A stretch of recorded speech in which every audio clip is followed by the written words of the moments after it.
اعوذ باللہ من الشیطان اللعین الرجیم بسم اللہ الرحمن الرحیم الحمد للہ الذی جعلنا من المتمسکین بولایت علی ابن ابی طالب قال اللہ تبارک و تعالی فی کتابہ بسم اللہ الرحمن الرحیم وَلَقَدْ يَسَّرْنَا الْقُرْآنَ لِلذِّكْرِ فَهَلْ مِن مُدَّكِرٍ۔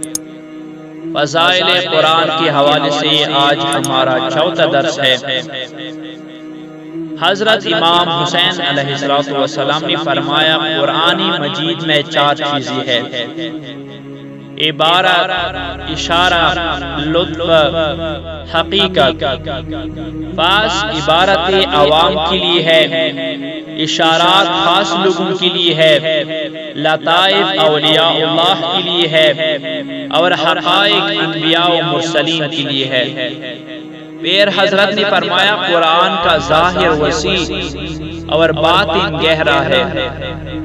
قرآن مجید کے حوالے سے حضرت امام زین العابدین علیہ السلام دعائے ختم القرآن صحیفہ کاملہ میں ارشاد فرماتے ہیں کہ بارہ الہ تو نے اپنی کتاب قرآن مجید اور اس کے معانی و مفاہیم کو پوری توجہ کے ساتھ ختم کرنے پر میری مدد فرمائی۔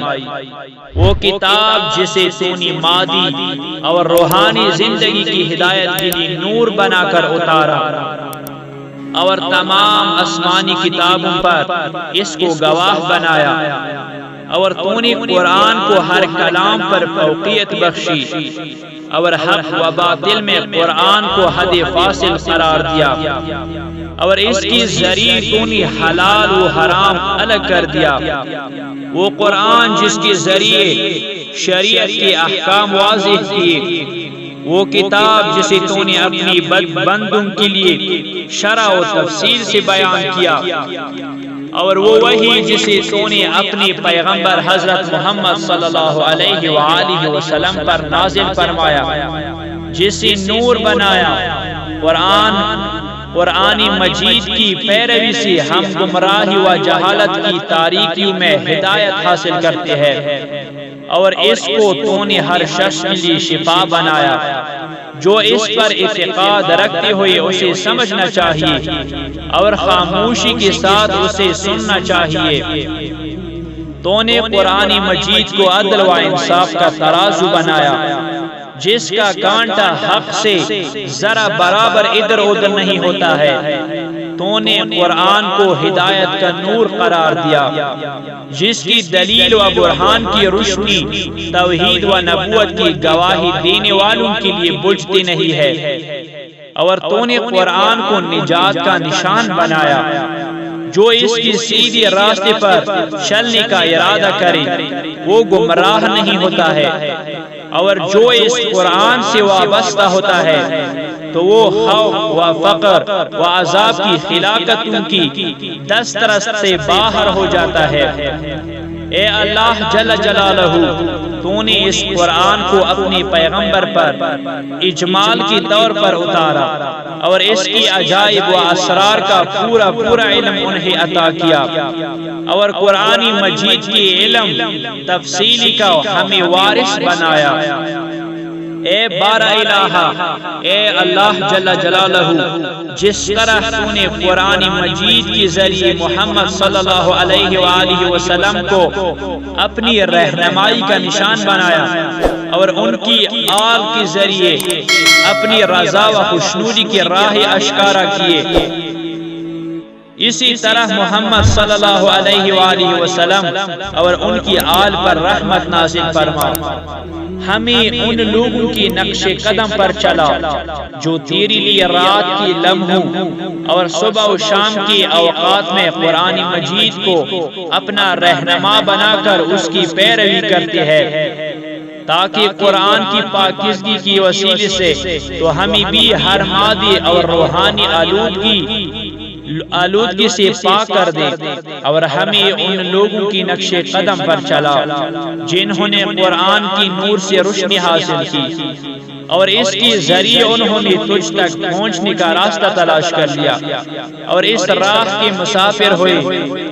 اے اللہ جل جلالہ قرآن مجید کو رات کی تاریکیوں میں ہمارا مونس دوست قرار دے، تاکہ اس دوست کی مدد سے ہم تیرے عذاب سے پناہ میں رہیں اور تیری رحمت کی امید کریں، اور یہ دوست ہمارا قبر کی تاریکی میں بھی ساتھ دے۔ اے اللہ تعالی قرآن کے ذریعے ہمارے ظاہر بدن کی حرکات کو ہمیشہ صلاح و رشد ہدایت سے آراستہ رکھ کہ ہمارا بدن شریعت طاہرہ کی پیروی کرے۔ اے اللہ قرآن مجید کو سمجھ کر پڑھنے اور اس کے معانی کو عقل و دل میں اتارنے کے ذریعے سے ہمارے دلوں کی کثافتوں، روحانی بیماریوں اور محبت دنیا اور گناہوں کی آلودگیوں کو دھو دے۔ اے اللہ قرآن کو سمجھ کر پڑھنے اور اس کی معانی کو عقل و دل میں اتارنے کے ذریعے بری عادات اور پست اخلاق کو ہم سے دور کر دے، اور کفر کی گڑی میں گرنے اور نفاق انگیز چیزوں سے بچا لے، تاکہ قرآن ہمیں قیامت میں تیری خوشنودی و جنت میں تیری طرف بڑھانے والا اور دنیا میں تیری ناراضگی اور حدود شکنی سے روکنے والا ہو۔ حضرت امام جعفر صادق علیہ السلام فرماتے ہیں، خدا کی قسم قدرت اپنی کلام کے اندر اپنی مخلوقات کے لیے جلوگر ہے، لیکن وہ دیکھتے نہیں ہے۔ میں نے دل کی انسیت محبت کو تلاش کیا تو میں نے دیکھا کہ یہ تو قرآن پاک کی باتیں سمجھ کر پڑھنے میں ہے۔ امام فرماتے ہیں، جب تمہاری اوپر فتنے تاریک رات کی طرح چا جائے تو تمہیں چاہیے کہ قرآن مجید کے قریب ہو جاؤ۔ جس نے قرآن مجید کو اپنے آگے کیا تو قرآن نے جنت تک اس کی رہنمائی کی، اور جس نے قرآن کو پیچھے کیا تو قرآن اس کو جہنم میں دھکیل دے گا۔ امام فرماتے ہیں، قرآن زندہ ہے، ختم نہیں ہوا ہے، اسی طرح جاری و ساری ہے، جیسے دن رات اور چاند و سورج، یہ ہمارے بعد آنے والوں پر بھی منطبق ہوتا ہے جیسے ہم سے پہلوں پر۔ حضرت امام رضا علیہ السلام نے فرمایا کہ حضرت امام جعفر صادق علیہ السلام سے لوگوں نے پوچھا کہ اس میں کیا راز ہے کہ جتنا بھی وقت قرآن پڑھنے میں گزرتا ہے اس کی تازگی روشنی اور بڑھتی جاتی ہے۔ امام صادق علیہ السلام نے فرمایا کہ قرآن کسی ایک زمانے یا کسی ملک کے خاص لوگوں کے لیے نازل نہیں ہوا ہے، بلکہ ہر زمانے اور تمام لوگوں کے لیے نازل ہوا ہے۔ اسی طرح اصحاب رسول اللہ صلی اللہ علیہ وآلہ وسلم کے پاس آتے تھے اور 10 آیات لے کر چلی جاتے تھے۔ جب ان 10 آیات پر عبور حاصل ہو جاتا تو دوبارہ آ کر 10 آیات لے جاتے تھے۔ یہاں ایک نقطہ قابل غور ہے کہ اصحاب رسول صلی اللہ علیہ وآلہ وسلم عبور کس چیز پر حاصل کرتے تھے؟ کیا وہ عربی سے ناواقف تھے؟ جب عبور ہو جاتا تو دوبارہ آیات لے جاتے ان پر عبور حاصل کرنے کے لیے۔ اصل مقصد آیات کی معانی ہے کہ جن پر عبور حاصل کرتے تھے، جب ان 10 آیات پر اور ان کی معانی پر مکمل عبور ہو جاتا تھا تو دوبارہ آیات لے جاتے تھے۔ معانی سمجھنے کے لیے اصحاب رسول جو خود عربی زبان سے واقف تھے مگر پھر بھی آیات کی معانی اور ان کی مقاصد کی جانب توجہ کرتے تھے۔ جیسا کہ حضرت حنظلہ کے بارے میں روایت ہے کہ کسی بزرگ صحابی نے دیکھا کہ وہ رو رہے ہیں۔ پوچھا، حنظلہ کیوں روتے ہو؟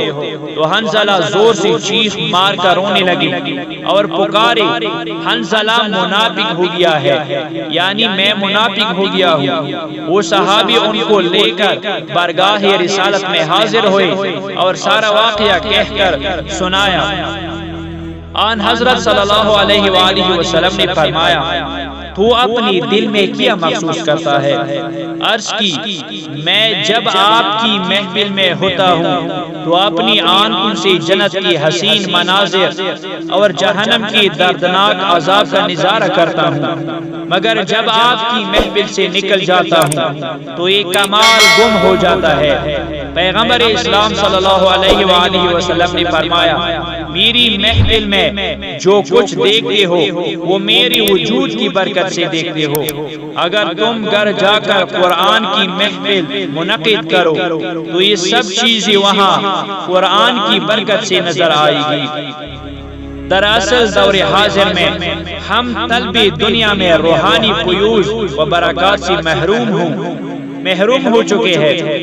قرآن مجید نے فرمایا الہاکم التکاثر حتی زرتم المقابر، تمہیں کثرت مال نے برباد کر دیا حتیٰ کہ تم قبروں میں جا پہنچے۔ امیر المومنین علی ابن ابی طالب علیہ السلام کی پیشگوئی ہمارے زمانے کے بارے میں حرف بہ حرف صادق آتی ہے۔ امام نے فرمایا ان قریب لوگوں پر ایک ایسا زمانہ آئے گا جس میں اسلام کا نام کے سوا کچھ نہ رہے اور قرآن مجید کا حروف کے سوا کچھ نہ رہے گا، یعنی اسلام اور قرآن مجید صرف رسمن نام کے لیے باقی ہوگی، لیکن نہ کوئی ان کو سمجھے گا اور نہ عمل کرے گا۔